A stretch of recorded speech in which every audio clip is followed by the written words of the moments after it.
It's 5 o'clock. Are we waiting for Public Works? No. And I can make it today. Okay. 5 o'clock, we'll call this meeting to order. Can we have a roll call, please? Agent Fisher and Member Woodward, absent. Commissioner Aria, Present. Commissioner Frost, Here. Commissioner Gibbs, here. Vice Chair Merritt, absent. Chair Spiegel. Here. You have a quorum. Nice. Can I have a volunteer for the pledge? I'll read it. Thank you, Halen. Do a better job than I did last time, okay? Right, I pledge allegiance To the flag of the United States of America and to the republic for which it stands, one nation, under God, indivisible, with liberty and justice for all. Somebody want to make a motion to approve the agenda? I'll make a motion to approve. I second.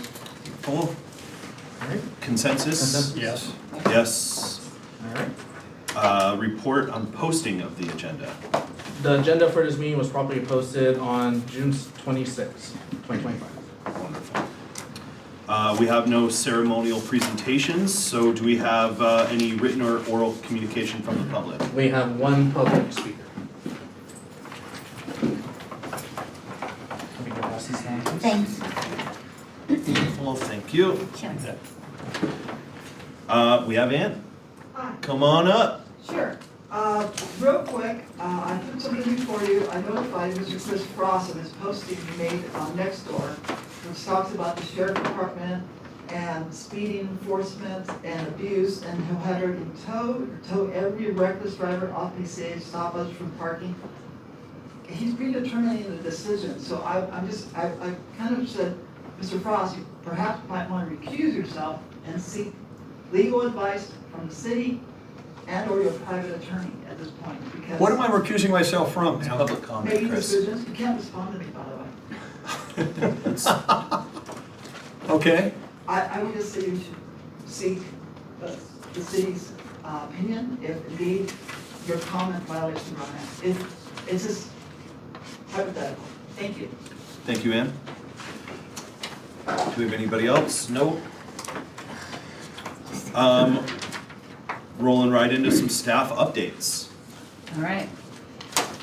Couple things. We recently completed an agreement with the Office of Traffic and Safety for a grant to do some DUI checkpoints this summer and traffic enforcement saturation.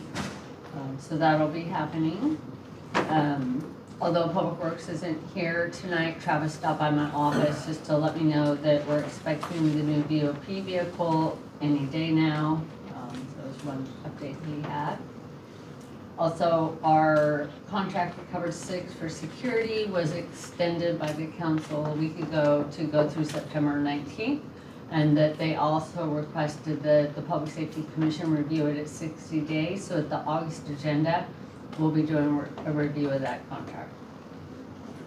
And we have issued an RFP, excuse me, an RFP, pardon me, to help us with updating our evacuation plan. You know, things have changed. That last plan was developed in 2020, and some things have changed, and we've learned a lot from past fires, so we want to take a really good look and get it as updated as possible. That's all I got. I'll pass it on to my staff. All right, good evening, everyone. I have a few updates. Over the past few weeks, we have been working with consulting firm Witt O'Brien to complete our after-action review of the Franklin and Palisades fire. We have been conducting numerous meetings with our city staff, volunteer groups, partner agencies, as well as input from the community. So we are working with the consulting firm to develop that report, and we'll hopefully have it completed in a few months. Next thing I have is we are working with our CERT team to update all of our CERT bins, emergency response bins that are located throughout the city. We depleted a lot of our supplies during Palisades fire because we did distribute a lot of those supplies to the community during the repopulation phase. So we are working to restock all those bins and make sure they are ready to go going into this next fire season. And then the last thing I have is we are still planning and getting ready for our upcoming safety and preparedness fair, which is scheduled for Saturday, September 6th, from 11 a.m. to 5 p.m. So we got a lot of great events coming to that, activities, a lot of the same stuff we had last year, but we're adding a few more things. So we really hope to see all you guys there. That's all I have.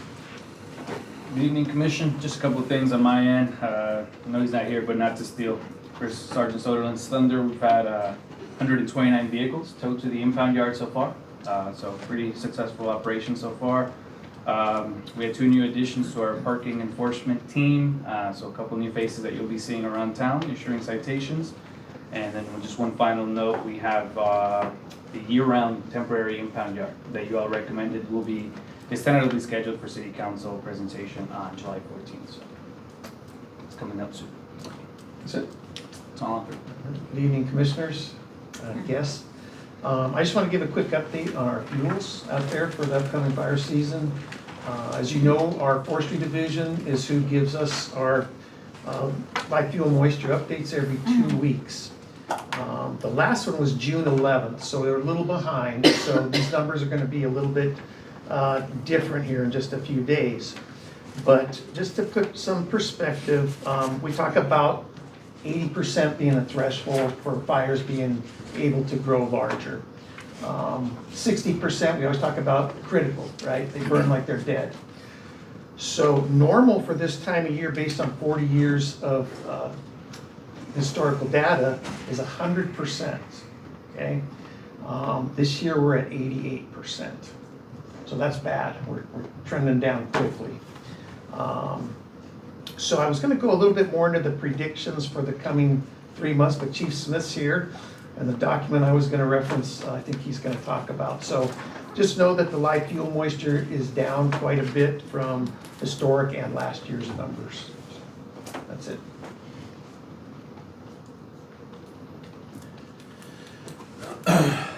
Did we discuss having them go? That's You- during POTIC, the agency reports. Okay. All right, any more staff updates? We're good? Noah, do you have anything for us? None. No? Like that, All good. that's great.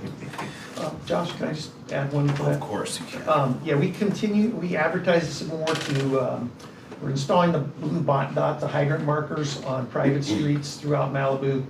And we put another round of public messaging out, and we've gotten about 10 replies. So we have the dots, we've been putting them in as we get the requests to go onto those streets as they're private. These are the hydrant marking blue dots. So we put in about 90 of them so far. Nice, thank you. If you need help with that, I'm sure Chris will. No, we have a lot of volunteers. We have CERT, we have Arson Watch, we have anybody, so if you need help. Doug Stewart likes to do it. Yeah, took care of that neighborhood. Nice, thank you. Commissioner, reports and comments. Who wants to go first? I'll go. I only have one quick question for Sarah.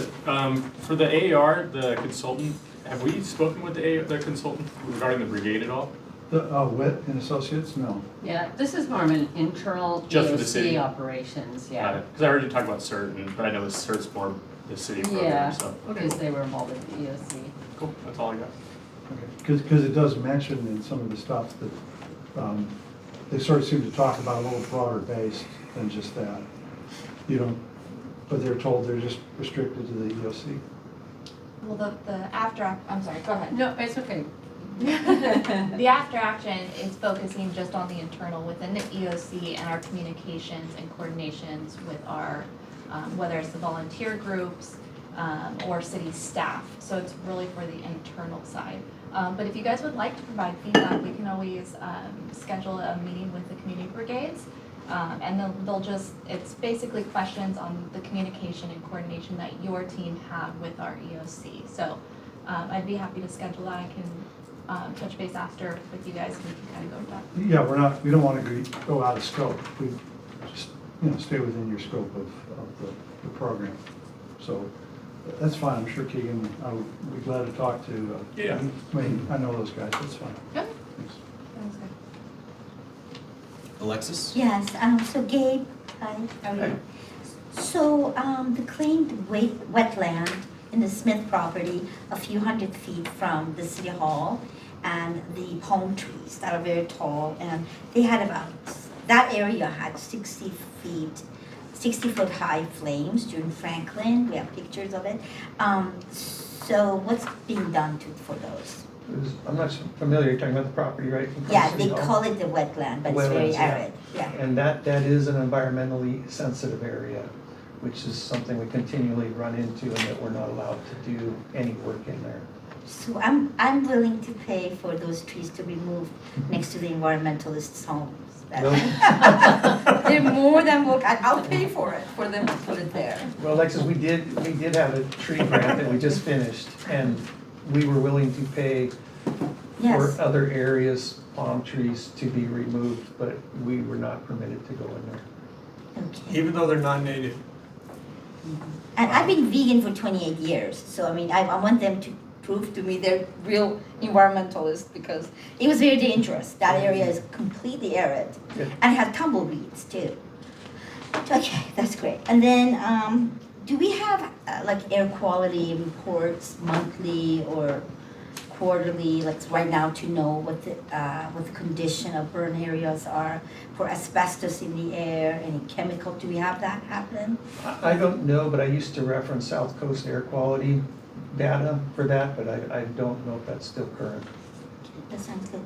And then, let's see, so like, I'm thinking for us to be prepared is for us to always think, heaven forbid, there's gonna be a fire tomorrow. So I'm glad that you talked about live fuel moisture and you talked about evacuation. So I would love that attitude to think, is the unburned areas ready? Did they get enough brush clearance with goats or any other means? And are we ready to evacuate if heaven forbid something would happen tomorrow? And how are chimneys constructed? Why are chimneys always standing after major fires? Do we know? Why don't we just build houses like chimneys? Well, I think it's a combination of the mortar and the mix of the mortar more than anything else. Really? Yeah, Okay, that's all. I mean, bricks are hard to burn. you know, so- Yeah. So, oh, actually, you know what? So that's for Gabe, and I'll wait for some, road safety goes to the law enforcement, right? Road safety, or to Susan? Depends on what it is. To you? Okay, so, would it be possible, I mean, if it's within the consensus to agendize it, but to have statistics on the number of lives lost on Malibu Canyon Road in the past 10, 20 years? 'Cause I know at least a dozen people with names and faces, myself, like people I knew. And also if it's possible for us to put angel tires on the cross-section of Malibu Canyon Road. Now, I know we have a very little amount of Malibu Canyon Road for the city, but even at the cross-section of Malibu Canyon Road and Civic Center Way, we've had several deaths that I know the names and everything. So I was wondering if that could be something possible, just to remind the drivers careening down or speeding upward that this is a very unsafe road. I think that's something that would have to come from the council. Yes, absolutely. Yes. I mean, I can, talk to Candace on how, that could happen, but do understand, I mean, the city has a long list of Yes, priority absolutely. projects. I know. And it would have to come as a direction from council, since it requires staff time and work and all that. And also like K-rails in the very little Right. limited area, like we're talking I maybe. think that's something, maybe talk to your council member Okay. that appointed you. That sounds good. Yeah. Thank you. Chris, what you got? Concern about the 5-hour power outage at the West End last Wednesday that threw all the stoplights out again, immediately. So whatever battery backup that they said that they put in there, non-existent. And Paradise Cove had cars speeding through it. They wrote 3 tickets up there, by the way. They just sat there writing tickets to people speeding through it. It was Heather Cliff, Caden, and Paradise Cove at Zoomers was blinking red. Guernsey. Was Guernsey blinking too? Guernsey, Blinking red? Guernsey was out. How about Bush? Completely. Bush was blinking for a while, then it went out. So And Morning View. all of these were supposedly got fresh batteries and fresh systems to recharge. And it was non-existent. And, you know, this was during the day, and even during the day it was dangerous, but at night it's incredible. I mean, you can't see the lights, you can't see the stoplights, so you really don't know where the intersection actually is, if you're not familiar with it, so.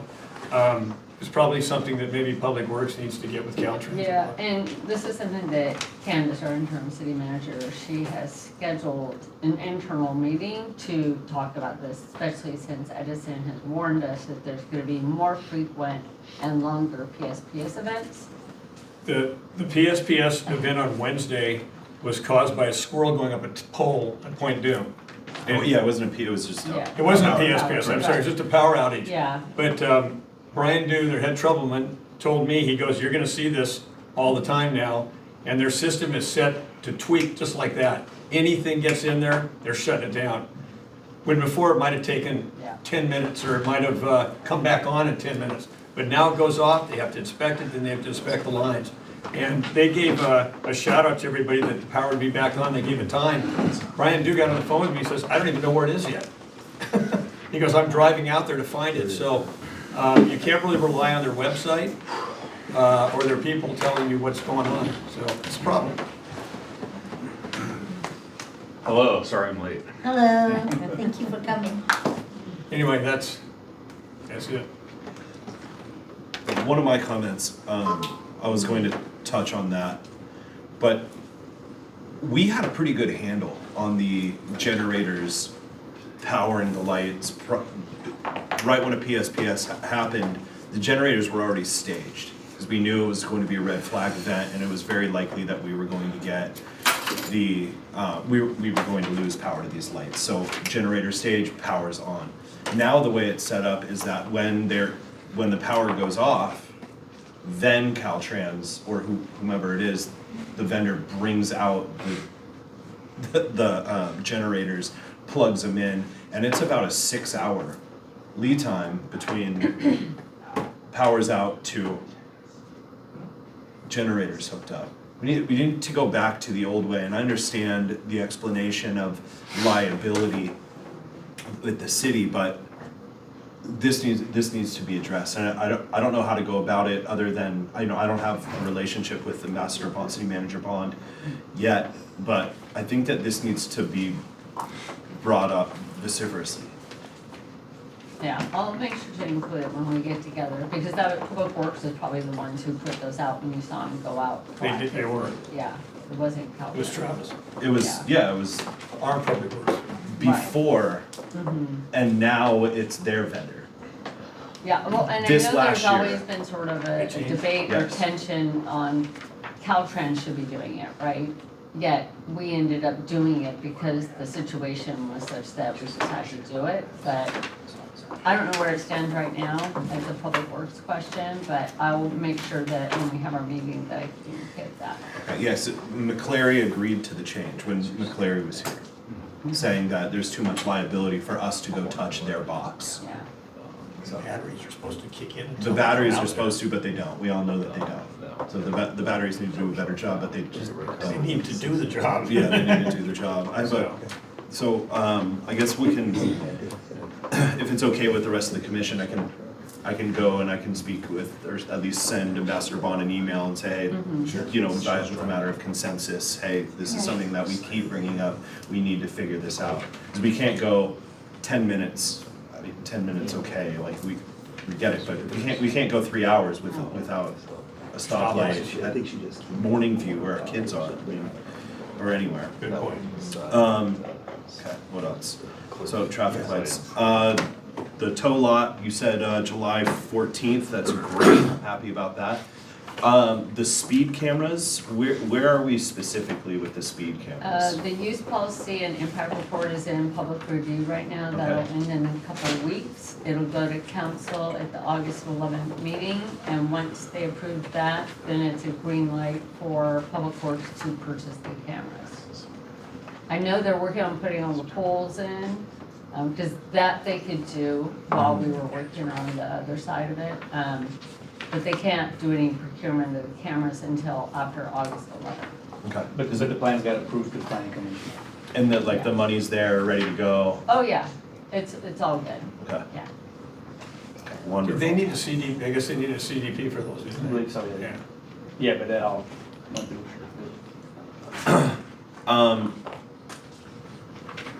I want to make a comment about the brush clearance by the state. In how do we, while maintaining our wonderful relationship with the state, how do we gently tell them to do their job? Well, they are working on a plan, I don't have it on hand, I was forwarded it recently. They're working together with MRCA to create more fire breaks through various brush, fuel reduction projects. I know they're working on it. They were out here in April, even looking at everything. I'm talking about areas that have historically been cleared that they just don't do anymore. Well, I think what they're looking to do is, and I'm just trying to do this from memory, because I'm sorry, I read it like a week ago. Obviously do the like strategic ones where they know where there's, Sure. fire corridors. But also I think the plan is to look at the fire breaks that are basically being created by the fires we just had, Yeah. and then maintain that, right? Because we all saw Franklin Fire burn scar stopped Palisades. If that wasn't there, we would have had an even worse disaster, So I think the plan is to try and maintain what's been done now, the parts that we want to keep clear. But we can, maybe look into seeing if we can get an update on that for the next meeting. Okay. Thank you. And then my last item, I want I'd like to get a consensus. We all have seen the big ugly tower down there. We're working on getting a radio repeater right on there for a conditional use permit for the radio repeater on the tower, correct? At the substation? Yeah, at the big ugly, at the No, it's a use permit for. to conditional even- use permit to install the repeater. Right, station. to even use it. Right, that's coming up for appeal. I was planning on going to speaking in favor of it as an individual, but I wanted to see if you all wanted to do that as consensus, say, hey, we have consensus to recommend it. Yes, I think it's a great idea. What do you do? It's very. But I'm bringing something up in staff comments. Thank you. What's the question? We wanna. It's not on the agenda. It's an appeal. It's already been voted on by us, Brian, but thank you. So, I do we think have? I'm not sure exactly, but my gut is that maybe it needs to be an agendized item. I mean, this is how council does it, right? They put it on the agenda, they have like a draft letter of support or something, and they vote on it. It's That might coming be in the as an same for appeal. commission. Yeah, it's coming in as an appeal Okay. it's already been voted on, and then it's coming in as an appeal. So I don't know the mechanism by this. But when I went up there to speak in favor of it as an individual, they asked me, is this, are you speaking as chair with consensus? So I'm looking for consensus now, so I don't know the mechanism. No, I do know.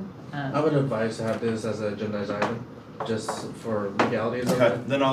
then I'll just speak as an individual. Okay. Okay, Yeah, and then you can give commission. We can all report speak as too. individuals. I guess we Yeah. could all speak as individuals if you wanna do it that way. I don't have anything else. Is any, Brent? Just, when you mentioned the power, I was at SCE for a while, and they've reemphasized that there'll be a significant increase in likelihood of more PSPS shut-offs. They've increased their number of some weather stations in monitoring areas, and as a result, it triggers sooner in certain areas. So they're just saying be prepared for that. I also talked to them about their relationship with the cell phone companies and the towers. And, you know, how long are those towers supposed to stay up after when a PSPS occurs? Is it 3 minutes? Is it 3 days? It's supposed to be at least 3 days, but they don't really interface all that much with the cell phone providers. So it's not really SCE's challenge to take a look at what the cell phone providers to keep their towers running. So it's an interesting thing where you think they would be more directly involved. They're not, they have conversations, but they're not really directly involved with, okay, Verizon, AT&T, T-Mobile, whatever, whoever the provider is. They sort of stay away from that. The other thing just to be aware of is that they're being faced with a lot of pressure to find an alternate source of funds for the money that they spend on the rapid response, the helicopters that are out there. They pay about 36 million, I think it is, a year towards those. But because they're describing, because they're a utility that is regulated, they're not really supposed to be spending the money that way. So the Public Utilities Commission has put pressure back on them to find some other alternate way for that to get paid, despite the fact that they do agree the benefit cost ratio is such that it's a phenomenal benefit. I mean, a lot cheaper to spend 36 million than 2 billion. So they do see that, but it was interesting to hear that the external pressure that they're under to not fund that. So just be aware of those things. That's it. It's wonderful. Okay, we're moving on to the consent calendar. We do have a public speaker Okay. for this item.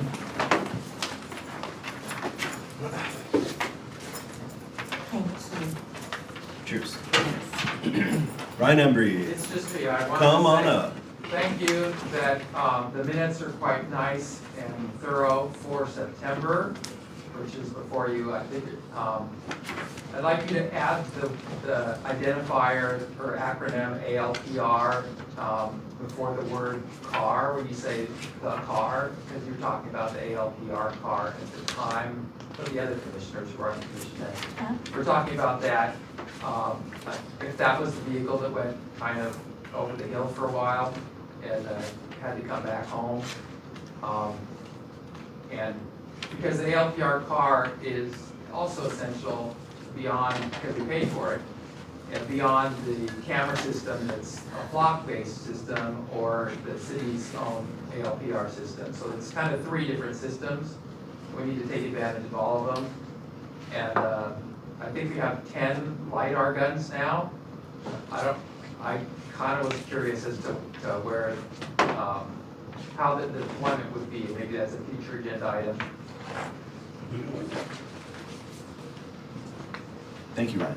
And commissioners, due to the fact that there's no staff report accompanying these minutes, I move to postpone these minutes for a future agenda, since there's no staff report accompanying this consent calendar. That's duly on my part.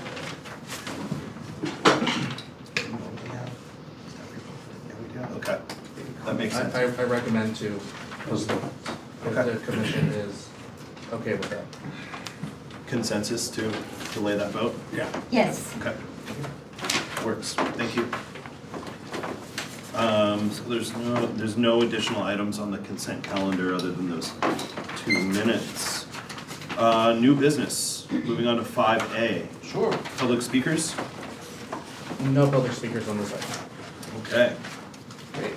Good evening again. So just a kind of overview of Measure A's replacement of Measure H. If you recall, in the November 2024 election, Measure A was passed.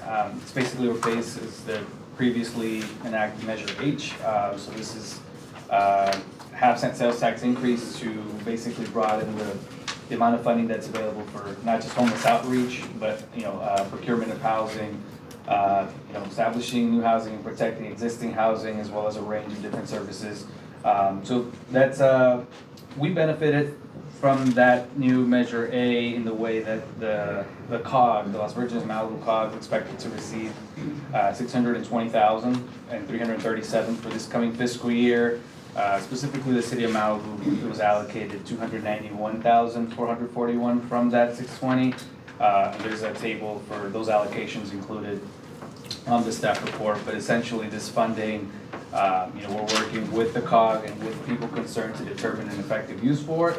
And essentially, we're still in the talks for it, but the proposed use for the funding is to hire a clinician. This is an individual that would help for higher acuity patients.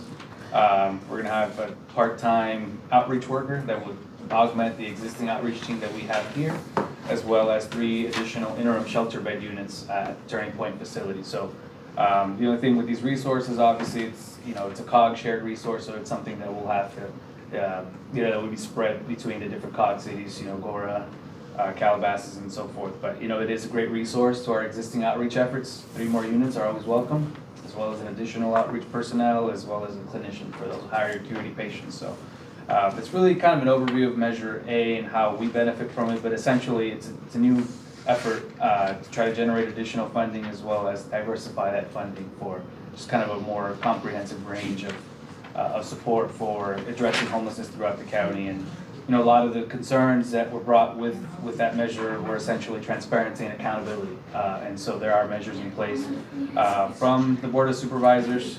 So they have some metrics that were recommended upon by their executive committee for regional homelessness alignment. So we'll be working with some of their folks to ensure that all that funding is accounted for, that we're measuring, in accordance with all these metrics and baseline target metrics to ensure that we're obviously that this funding is being spent accordingly to that kind of outline that they've carried out for. So that's about it. And as mentioned, the allocation table is included if you want to take a look at that. And really the benefit of it, again, is additional resources for our outreach team as it is, more shelter bed units, clinician, additional outreach support. And so, once that's carried out, we'll be sure to report back on that. Happy to answer any questions, if any. Good man. Would the clinician be able to place a hold on someone should that person be clearly not able to take care of themselves? They wouldn't put the hold, but they would be able to do the assessment and be tied in directly to the DMH folks from the county that do actually place the hold. Yeah. So because it's a little bit risky sometimes with our outreach folk go out and have to deal with someone that is of that kind of a little bit more severe and dangerous, and so these folks would be trained specifically to address with that kind of issue, and they wouldn't be going alone. They'll still be going with some outreach personnel, but it's a little bit more of a coordinated effort where if they know for a fact that this individual is a little bit requires a little bit layer extra help, they can go in there with a DMH individual as well as an outreach team that they can deal with those circumstances a little bit better. So it's a great resource. Wonderful. I'm excited to see what you can do with more tools in your toolbox, man. Sure. Now, Great you go job. with the law enforcement or when you go assess? Like, are you trained for 5150 assessment? No, that's So that's just strictly clinician. yeah, No, we're but just people can field do it. assessment and personnel. We just check. I go out with the sheriff's department, outreach personnel, but the whole holds that's solely and whole other folks. Yeah. That would be for the clinician. Yeah, the clinician wouldn't be doing the 5150s. They would be basically doing the So assessment. law enforcement can do it too. Yeah, And yeah, they- people who have the degree in it. Mhm. In a way, this almost creates like a med team. Basically, Okay. which is always good for us to have. Question. Yeah. It looks like the unincorporated area, our unincorporated area, which obviously is outside the city, got a pretty good chunk of this. Like one of the biggest chunks there, but none of that flows back in here. We only work with the city part of it. Yeah, the cog Okay. portion of it. Yeah. Yes. Okay, cool, thank you. Of course. Anything else? Any other comments? Nope. Cool. So we are moving on to 5B, Public Safety Agency Monthly Activity Report. Cool. Public speakers. You want? Okay. Let's we'll get reports first before the public. Who wants to go first? That's all y'all. Sheriff's always go first. Okay. Get the one with the. Hey, dude, you got the brass on your shoulder, you're the boss. Man, chief. The one with the gun. He's bigger than me. I'll go first. He's well armed. All right, so,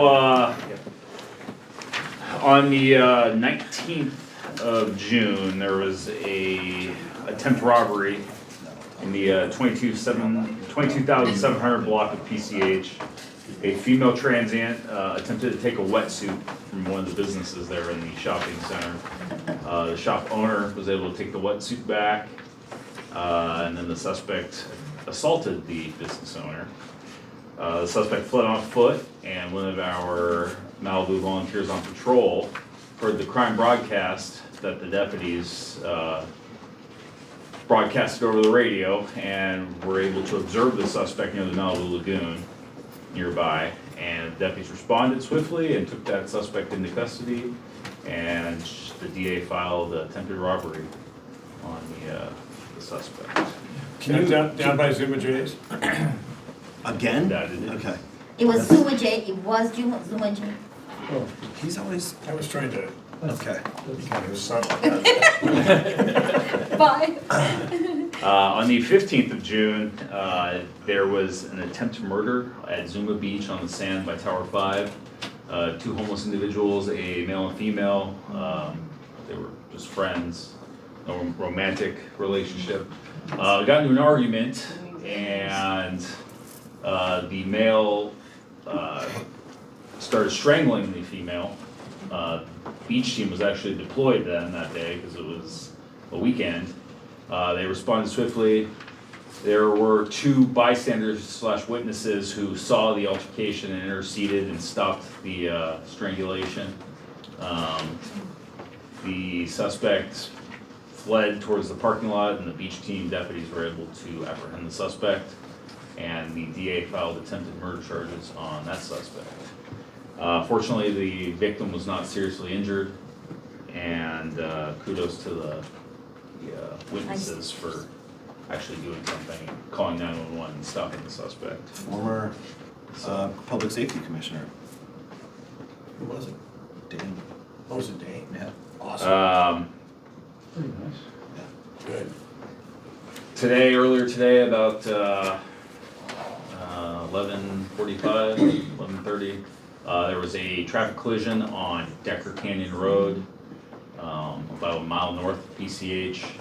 A off-highway vehicle was involved in a collision with another vehicle, lost control, went over the cliff side and down to the bottom of the ravine.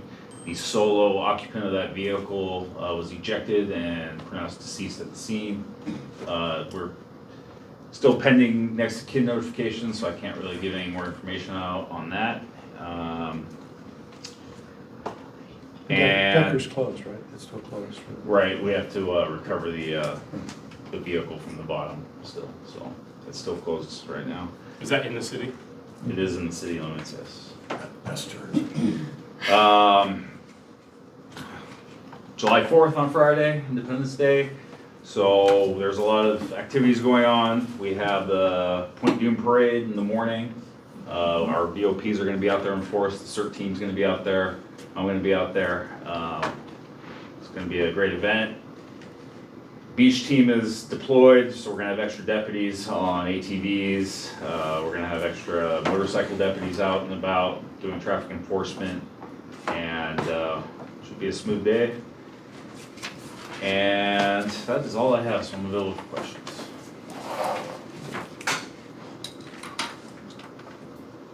What's our, I know we have a shortage of sheriffs for the beach team.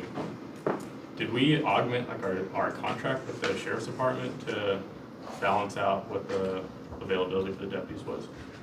I know we're not supposed to talk about budgeting here, but. What do you mean? Cause we pay, I think, like $1 million a year for the sheriffs for the beach team, right?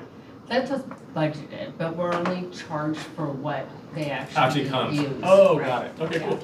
Yeah. Somebody brought that up the other day to me, so. Yeah, yeah. Cool. It's not like our regular contract is pretty much set, but the beach team, we budget what we hope to get, Right, and then depending on what what we we get. get billed, got Yeah, it. Okay, it's cool. actuals. Awesome. Are we fully staffed on the beach? Like we would normally be any summer? Almost, For the most part. for the most part. Okay. Oh, cool. We will be on July 4th. Yeah. Overstaffed. And I'll be out there, so it'll be good. You will, or you Yeah. won't? No, I will be out there. Okay, we'll see you down there. Yeah.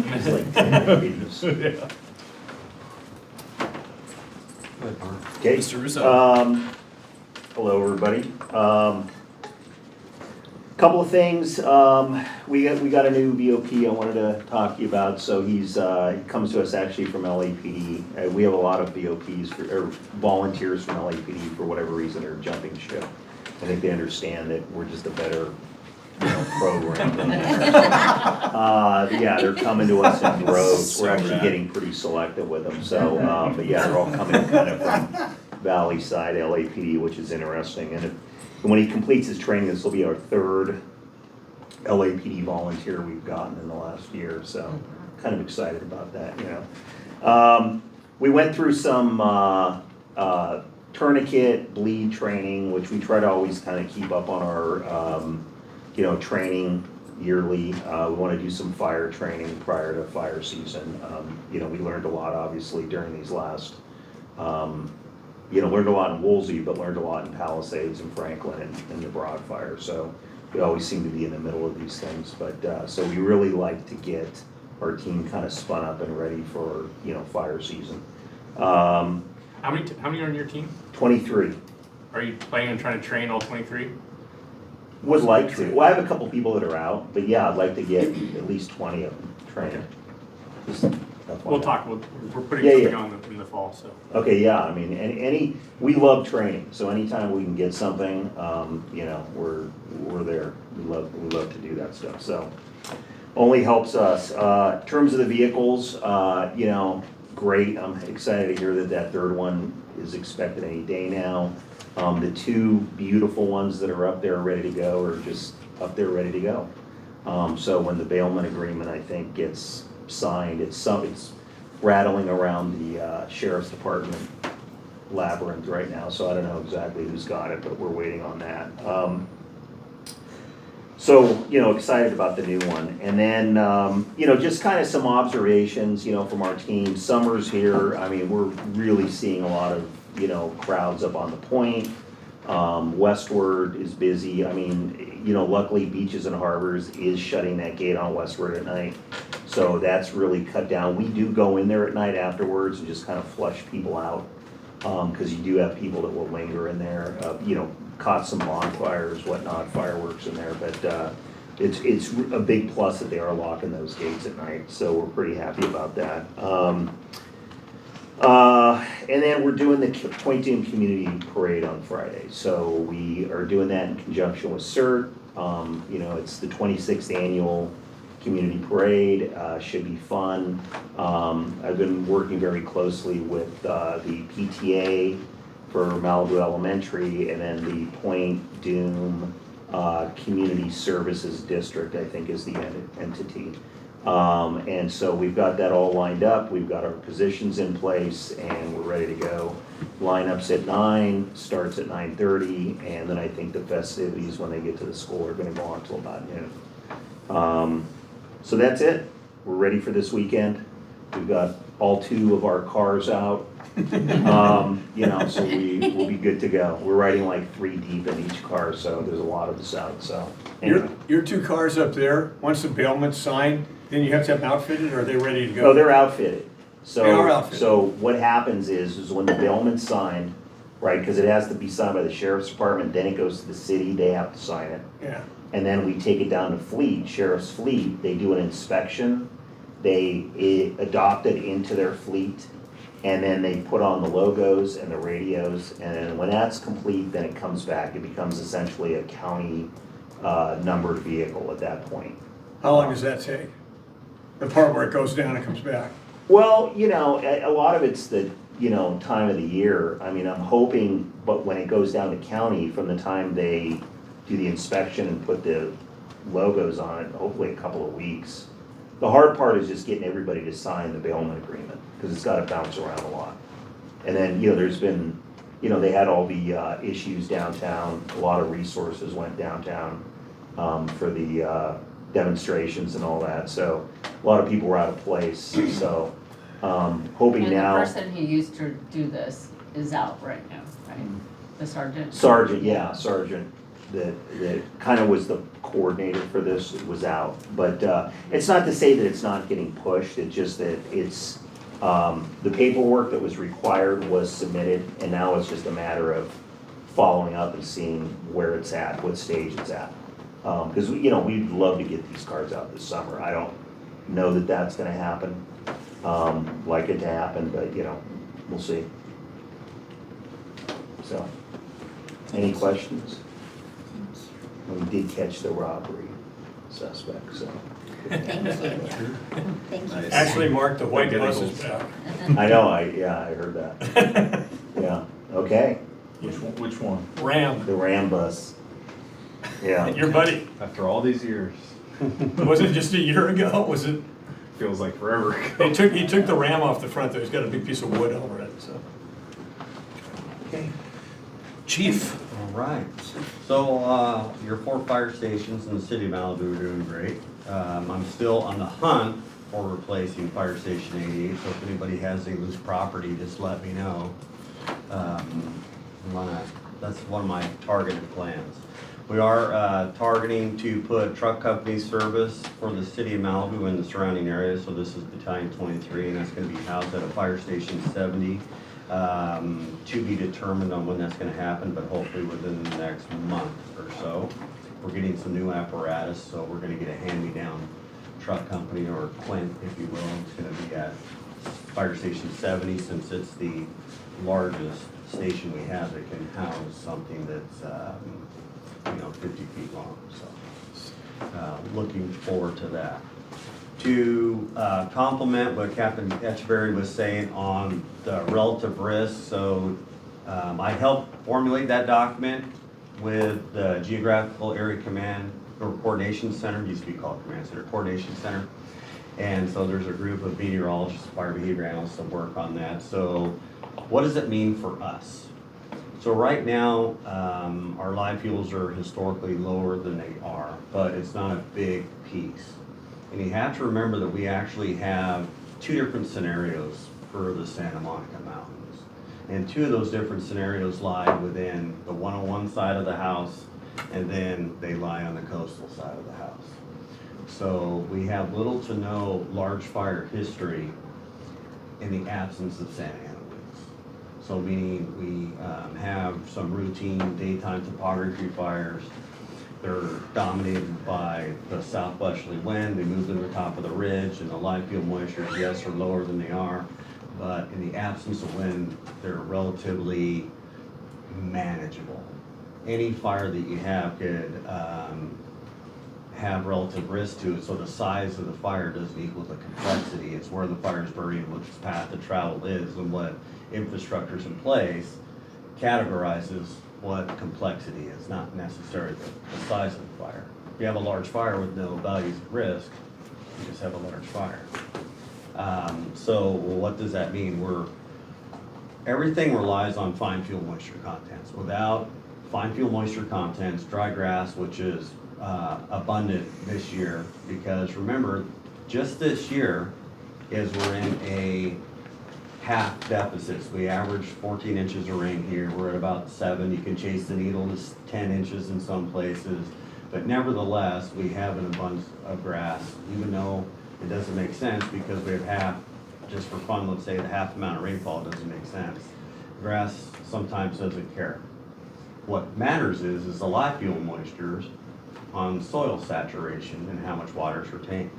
But there's also a couple different elements to that. Here you have a post-Woolsey fire at 7 years, let's just say. And the amount of fire energy that can be developed out of that is totally different than something that hasn't seen fire frequency in 20 years. Even though sampling can be the same, the weight of that fuel can be the same, but the bulk density and totality is completely different.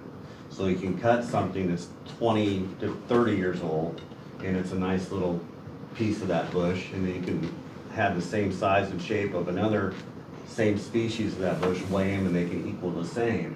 And that's not what makes fire move across the landscape.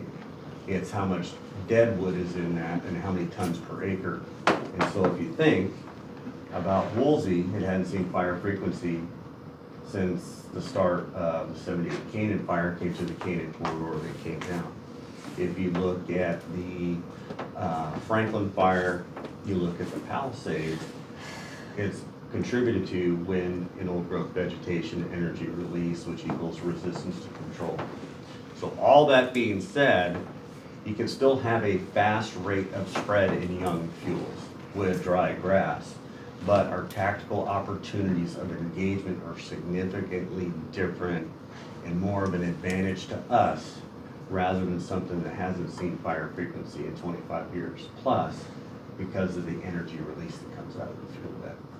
And grass usually doesn't have a spotting distance over 500 feet anyways because it doesn't have that residency time in air like our mature vegetation does. Our palm trees, our unmaintained eucalyptus, our pine, those things travel 3+ miles.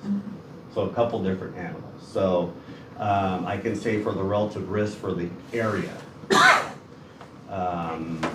is the 101 corridor from Las Virgenes Road to Topanga Canyon to the south to Santa Maria Road to the west to Old Topanga, Mulholland, all the way to Las Virgenes Road. That's the only piece that hadn't seen fire frequency since the 93 and 96 fires. So that was the Old Topanga fire and the Calabasas fire. And then some of that in Calabasas of Old Topanga and also Mulholland, Tri-Canyon, Cove Creek hasn't seen fire frequency since the Wright fire in 56. Christmas fire. So that's where we target. So coupling into our volunteers on patrol throughout the area, our arson watch folks, we coordinate with Los Angeles Sheriff, say, hey, this is where we want to identify as a primary. We want everybody to be active patrolling that's in a position to do that, with our volunteers on patrol, of course, and our arson watch folks. But we have targeted areas for what we like to see. What else did I have? I got a bunch of stuff in here. So on our lifeguards, just so you know, our lifeguards on the weekends, they're having about 100 patient contacts, I'll call it, or people that need something, whether it's a swimmer in distress, whether it's whatever it is, a bee sting or whatever. They're doing about, on the weekends, about 100 patient contacts, we'll just call it. Some of those are rescues, some of those are, I don't know, help me build a sandcastle. Yeah, who knows what. So that's what, so they have adequate staffing. We're, of course, with your 4 fire stations and then our lifeguards and our sheriffs, we have a good, robust complement of first responding units to handle those type of things. Things that we're targeting, just remember, we have Leo Carrillo as a landing zone, we have Zuma, and then we have Topanga Canyon, and then also we have Pepperdine here for our medical evacuation. So we always are very sensitive to those, making sure that those are maintained and relied upon and open. We'll have on the 4th of July of augmented staffing components. We'll have everybody here, of course. We've augmented with our Type 6 engines, which are our patrols, and also our water tenders we staff. And we're also augmenting that with our hand crews, hand crews, bulldozers, and also our aircraft for the 4th of July. We separate, so if you want to have nothing to do because you watched all your Netflix series, if you want to listen to the radio, we actually separate our dispatch center because the Antelope Valley goes absolutely bananas. So that is really a big piece. So we actually split our command center, our dispatch center, just to support that Antelope Valley side of the house. So basically from the Acton area to Palmdale, Lancaster, and then we also have another tier that we could separate the Santa Cruz Valley. And we usually stay relatively normal with stuff like that, but we bring on extra dispatchers just to handle that. As we all know, that we need to get the messaging out, make sure that people know that fireworks are illegal in the area. And we need to really talk about what you mentioned is our zoning, making sure people, newcomers or even old timers know their zones. And I like to say that all the information out there is useless unless you know how to make it useful. And we have a lot of people that don't have a complete understanding. There's a lot of useful information out there on being informed, because really nowadays there's no excuse out there. So with that, is there any questions for me? We're gonna have public comment before we have commissioner comments. Who wants to go first? Ryan Embry, you are up. Okay. Thank you very much, Drew, for coming. We missed you. I know you're busy, but last month there was an item I asked about, and that is we have this cottage little industry of a subdivision called Meadows Court, and it seems like more than half the homes in there are huge estate homes that are like drug rehabs, group homes, or rehabilitation facilities.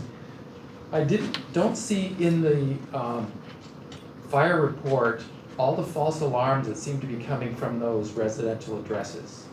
They appear on Pulse Point because they're response calls, but they're sequential, they're the same day, they're within 20, 30 minutes of each other, and it looks like somebody's doing it deliberately, or some house would be burning down here or there someday, and it doesn't seem to happen. So I don't think our city has it, but I'm wondering if you have a model or a suggestion to where our city would consider an excessive emergency response type of like false alarm call, whether it's a manual call or not. There was also, I wanted to commend you for what you get to see on Pulse Point, is when there were some of the fires over the hill recently that occurred on Las Virgenes on the massive response. Helicopters, helitankers, command, all the battalions, everything, 2 lines of response. So although we may not see it here, we certainly would like you to stop the fires over there. So I will thank you for that and for coming. And when you said it's looking to replace Station 88, is it that the land is too small to accomplish the needs? We've outgrown it. Is that's a, okay, I'm just curious what you meant by that. I want to also know about the potential for electric vehicle starting fire in one of our canyons is now becoming a more possible scenario. That if it happens on Malibu Canyon Road somewhere where we don't have fire hydrants, or Cane and Doom Road, how do you put those out? If people pull over the side of the road, they're gonna light up the whole hillside, and then we got a fire. So I was wondering if you trained for that. And there was one fire on Baylord Road, I think it was last month or so's report. It was a 3-story home used as a rehabilitation facility.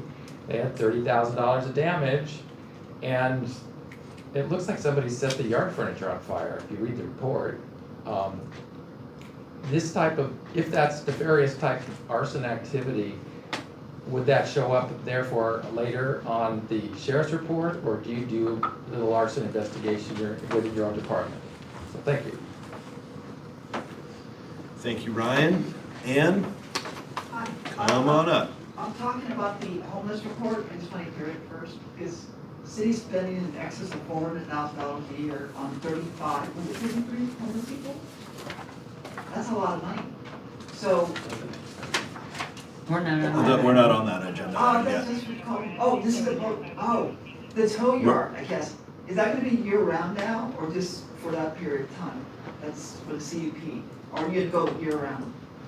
That agenda item is going to be coming up to city council.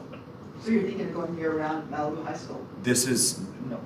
It's not on the agenda here. Public school. Okay. Do we have questions, comments for the chief? Yes. Hi Chief, how are you? Can you educate me on, I have a problem admitting, accepting the fact that a very arid area of land with, a dozen palm trees that had 60 foot tall flames during the Franklin fire has been considered whatever, an ESHA or protected land, and they're not allowing the palm trees to be taken out. it's very dry. If somebody puts a fire, if there's a flare on 4th of July, the entire residential row of Civic Center Way will be in danger. So, can you educate me how that works when an environmentalist group says that area should not be made safe for the residents who live right next to it? Okay, that's a tough one. Let's talk about palm trees though. Well, we I know don't have that. a problem with them if they're maintained, it's when they're not maintained, and there's quite a few different species of palm trees. It's when they're not maintained, and those fronds break loose, they travel a long ways. So, unmaintained palm trees are not good. As far as some of the ability to do, let's just call it, fuel modification or wildland fuel modification, there's hoops that we have to go. It's for us to operationalize it or help carve out a path to operationalize it, depending on who the land ownership is, our level of engagement for us, if we have to take on something to operationally engage in it, is easy. We have the subject matter expertise and the staffing to do that.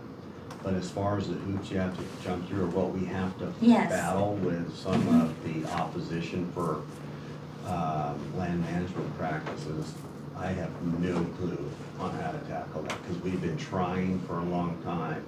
And now we've seen the end result. Yes. On 2 significant fires in the area. And there's still those that don't see what the outcome is and don't want to help us engage in land management practices. Because there was loss of life on Big Rock, 2 precious residents, and this is very close to during the Franklin fire. It was a miracle of how your department cleared the fire in the Smith property. It was an impossible situation. The flames touched the building on Civic Center Way. I don't know how you guys managed to kill that fire, but those palm trees and tumbleweed and the very arid land that is the misnomer of wetland was very dangerous, and it will be dangerous again. And again, if one person puts fireworks there, we're done, like the whole.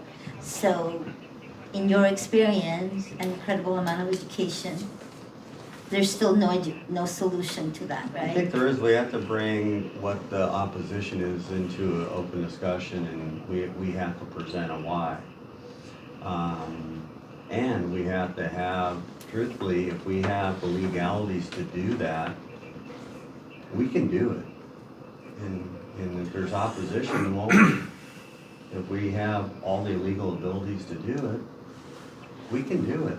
We just have to take that stance and say, hey, we're doing it. We're done everything that we can do through compliance or any of the environmental oversight on it, and we can do it.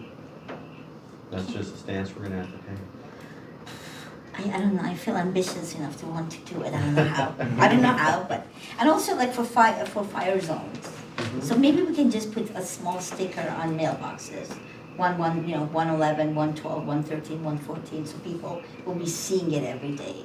Maybe so we did talk about in different areas, and this came up when we started the zoning on how we were gonna look at this and how we laid out the zone. And my suggestion that we talked about was having signs that you know what zone you're in. That can be in neighborhoods, that can be along the highway, and we know what zones we're in. We have the mapping programs. We are basically, everybody in this room is subject matter experts behind the city of Malibu, so we should all know it. But we need to educate people, not just live here, but all the people that come in every day. And then within that, you're in a certain zone, they have that reference that they know they're in a zone, and even a QR code that links them straight to, which is Genesis now. So we talked about that quite a and we're lot. looking, at least to start with, recently, like within the last week, about putting zone signs attached to the beacon boxes. Correct. Because That's those great. are all over the place. They're already Yeah. there, right, so And that, also just stickers on businesses and yes, mailing out stickers to homeowners and HOAs and things like that. yeah. I don't know. And getting the residents, because you can register on your site of where you live in, it tells you exactly all the information on what zone yours. It's really a really easy site to navigate, to know that through your public facing site. Thank you so much. Thank you. Chris? Good. Great explanation. Mark and Chris, I don't know if either of you have seen or are aware of I wasn't here for the last meeting, but there was a recent golf cart crash on Gray Fox. Have you seen the footage of that? I have not seen the footage, I saw a still picture though. Okay. It was on Fernhill. It was on Gray Fox. That's the difference. Between Doom and Fernhill. I think I don't know how to say, I don't want to tell you what to do, but I think we've reached a point where messaging isn't getting out there. Everybody has these now lifted golf carts, the super high center of gravity. Anytime going around a curve just a little bit, it's going over, but we need to figure out a way to make sure that people understand what happens in these golf carts. And so if there's a way to enforce the current laws maybe a little bit more on Point Doom, we should take a look at that.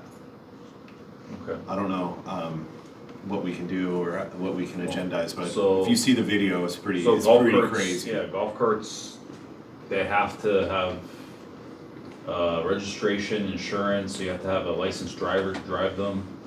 They're Seat only allowed belts. on roads that have a 35-mile-an-hour speed limit or less. So, Yeah, that's basically all Point Doom. yeah. But maybe I mean, I want people wearing seatbelts in these things. I think that's the only way the 3-year-old survived. You know, 'cause I mean, I saw the video, I was like, oh dude, they're both dead, for sure. Yeah. Maybe I'll show you the video when I have a chance. Nothing else, we are moving on to 5C. Thank you, gents. Thank you.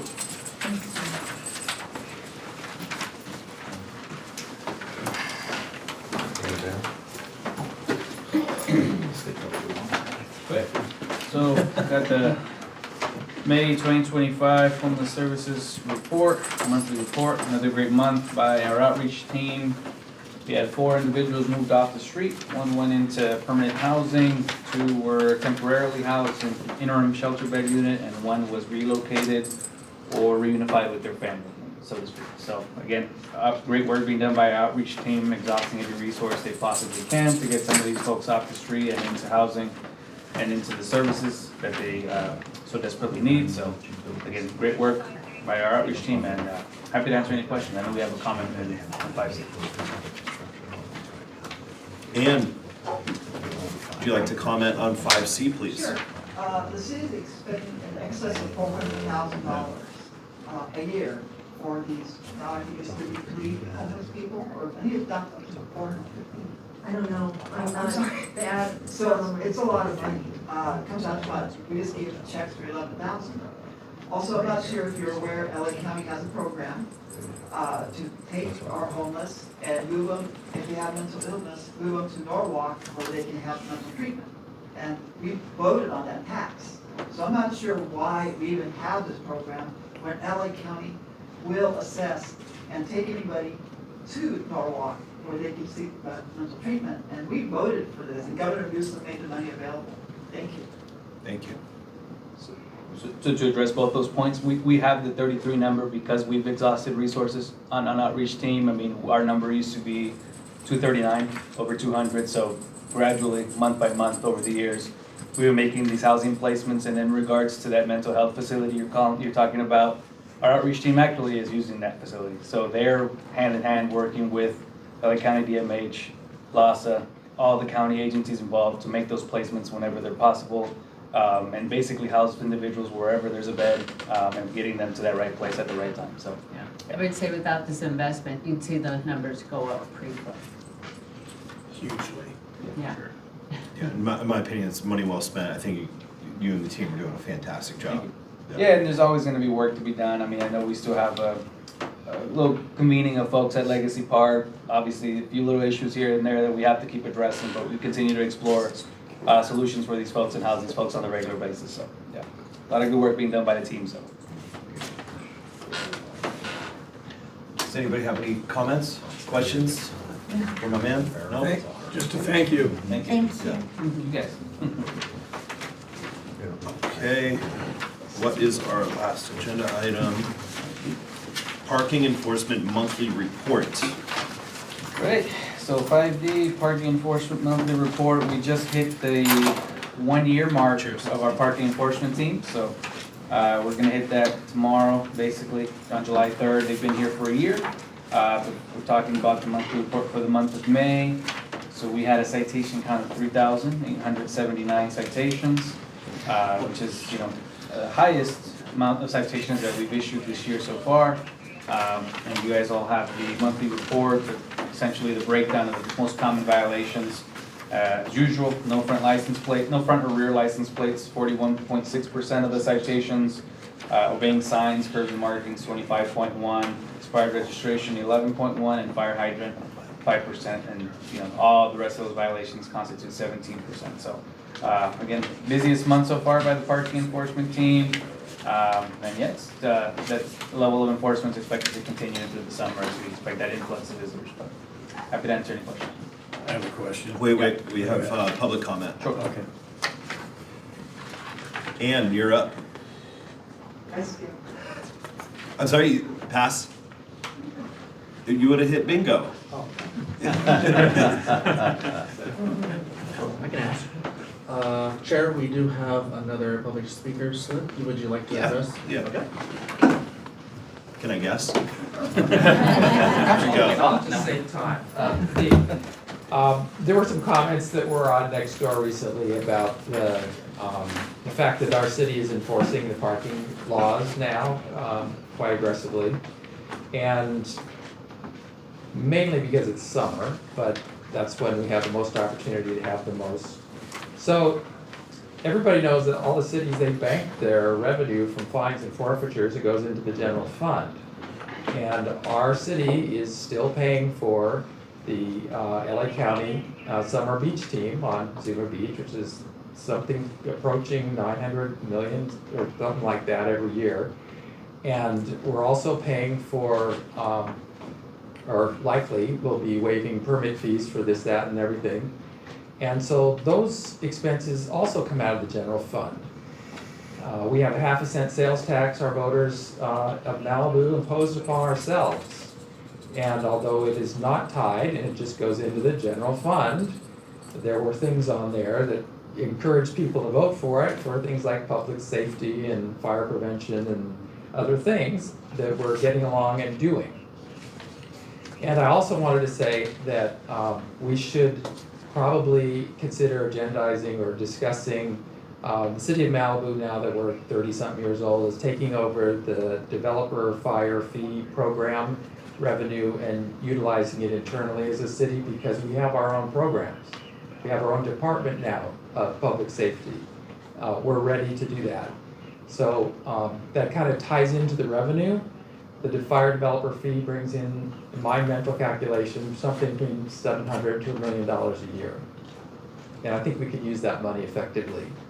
The second has to do with whether or not, and the sheriff won't like this, but as whether or not the summer beach team needs to be armed deputies, or if they could be more ambassador type help, and we could hire more deputies with all that money to serve the whole city and pounce on Zuma when necessary if either it was privatized or we had lower level of presence on the sand.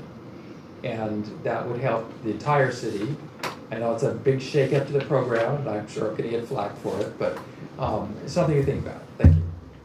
Thank you, Brian. Questions I just have about a quick parking? question from Brian, is that okay? That's fine. Yeah. Can you clarify what you mean, the 700,000 to 1 million? Citing people who do not follow fire safety? The fire developer fee is about $1 a square foot on new construction. And if if there's, 10,000 square foot mansions built in 1 year in Malibu, then that would be your $1 million right there. Okay, fire developer, okay, Yeah. I'll research it. 10, yeah, it's 100,000. No, yeah. Am I wrong? Yeah. Only by 900,000. I wanted the 900,000. I'm on your team.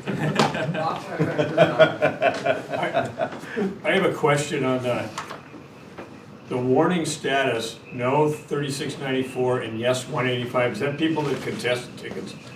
No, these are just, we're talking about warning citations, so 3,694 people were not warned, 185 were warned. Uh-huh. So they keep track of the people that aren't warned? Oh, those are the people that Yeah. got tickets instead? Yeah. Okay, I got you. Yeah. Okay. Yeah, because, then they'll say like, oh, I won't do it again and so forth. So a lot of it is community education, but, once they run those plates again and it shows up on the system that they've been warned, I got there's it. no, I got it. no. Oh, I know, I'm just I thinking like thought, that. like, warning was get out of jail free. No, it'll show up. Good to know. Yeah. Cool. All Right, Chris? Do you think it'll fall flat tonight? Tonight. Yeah. The camera's pretty nice. Does anybody have anything else? No? Nope. Okay. Should we Motion adjourn this to thing? adjourn? Yes. Let's do it. Can I just say we're adjourned? The current time is 6:18, if you wish to adjourn. We're adjourned. Okay. Consensus, yay? Yes. Yay, there we Yeah. go, boom. Good job, y'all. Thank you, sir. Thank you. Hour and 16, not bad. 4th of July is